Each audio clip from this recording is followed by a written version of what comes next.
Assalamualaikum warahmatullahi wabarakatuh. Halo semuanya, kenalin aku Ana, mahasiswa aktif D3 Akuntansi, Fakultas Ekonomi Universitas Islam Sultan Agung Semarang. Pada kesempatan kali ini, aku mau menjelaskan ke teman-teman semuanya tentang bukti audit dan kertas kerja pemeriksaan. Bukti audit ada 4 pokok pembahasan.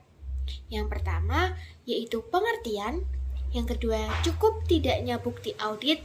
Yang ketiga, tipe data akuntansi. Yang keempat, informasi penguat. Selanjutnya, kertas kerja pemeriksaan ada 5 pokok pembahasan. Yang pertama, pengertian. Yang kedua, sifat kertas kerja audit. Yang ketiga, jenis kertas kerja. Yang keempat, kategori file kertas kerja. Dan yang kelima, yaitu teknik dasar penyusunan kertas kerja. Bukti audit. Pengertian dari bukti audit adalah semua informasi yang dapat digunakan sebagai dasar oleh auditor untuk menyatakan pendapatnya. Bukti audit yang mendukung laporan keuangan terdiri dari 2. Yang pertama, data akuntansi. Yang kedua, informasi penguat. Yang pertama, data akuntansi. Data akuntansi meliputi buku-buku ayat jurnal, buku besar, buku pembantu, dan memorial. Yang kedua, informasi penguat meliputi semua dokumen seperti cek, faktur, kwitansi, serta surat kontrak. Pokok pembahasan yang kedua, cukup tidaknya bukti audit. Ada 3. Yang pertama, materialitas dan risiko. Yang kedua, faktor ekonomi. Yang ketiga, ukuran dan karakteristik populasi. Yang pertama, materialitas dan risiko. Salah saji material membutuhkan bukti yang banyak, sedangkan risiko didasarkan pada jenis rekening. Yang kedua, faktor ekonomi. Dilihat dari cost dan benefitnya. Yang ketiga, ukuran dan karakteristik populasi. Jika populasi semakin besar, maka bukti makin tinggi. Sedangkan jika populasi sedikit, maka bukti yang didapat juga sedikit. Yang ketiga, yaitu tipe data akuntansi. Di sini tipe data akuntansi ada 2. Yang pertama, pengendalian intern. Yang kedua, catatan akuntansi. Yang pertama, pengendalian intern. Jika sistem pengendalian intern semakin kuat, maka membutuhkan bukti yang semakin sedikit. Sedangkan jika sistem pengendalian intern lemah, maka membutuhkan bukti yang banyak pula. Yang kedua, catatan akuntansi. Jika sistem pengendalian intern semakin kuat, catatan akuntansi baik, maka membutuhkan bukti yang sedikit. Akan tetapi, jika sistem pengendalian intern yang lemah, catatan akuntansi yang kurang baik, maka akan membutuhkan bukti yang banyak. Selanjutnya yang keempat, yaitu informasi penguat.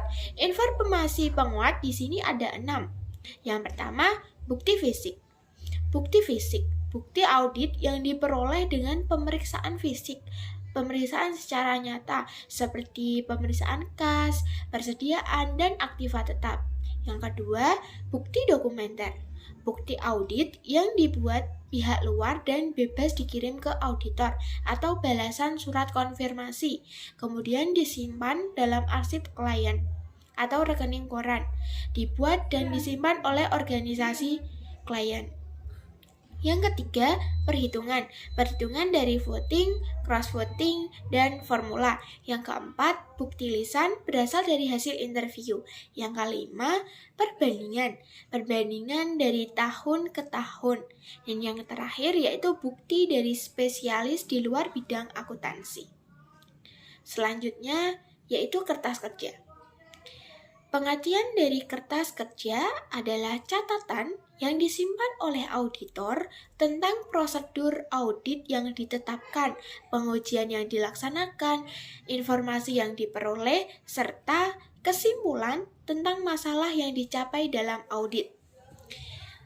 Kemudian kertas kerja berisi tentang dilaksanakannya standar pekerjaan, lapangan kedua atau pemahaman sistem pengendalian intern, dan standar pekerjaan lapangan ketiga atau bukti audit.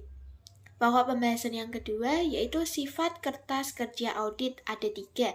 Yang pertama, dukungan utama bagi laporan audit.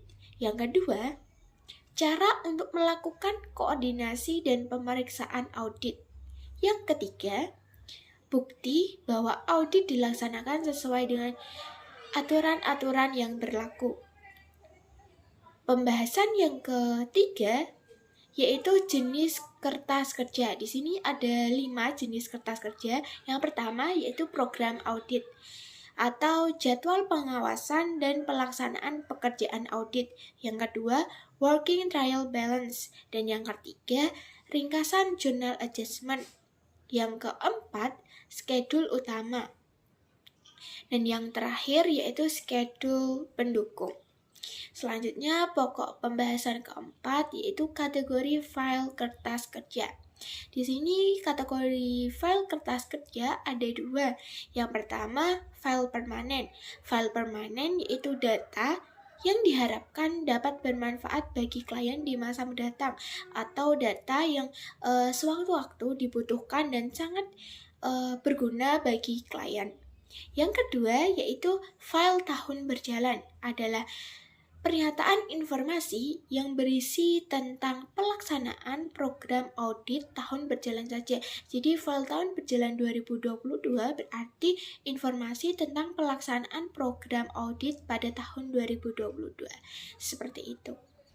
Selanjutnya yaitu pokok pembahasan kelima, teknik dasar penyusunan kertas kerja.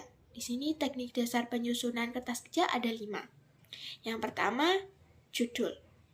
Kemudian diikuti dengan nomor indeks, kemudian referensi silang, keempat ada tanda koreksi. Tanda koreksi adalah tanda yang hanya diketahui oleh audit sendiri seperti itu. Dan yang kelima, tanda tangan dan tanggal.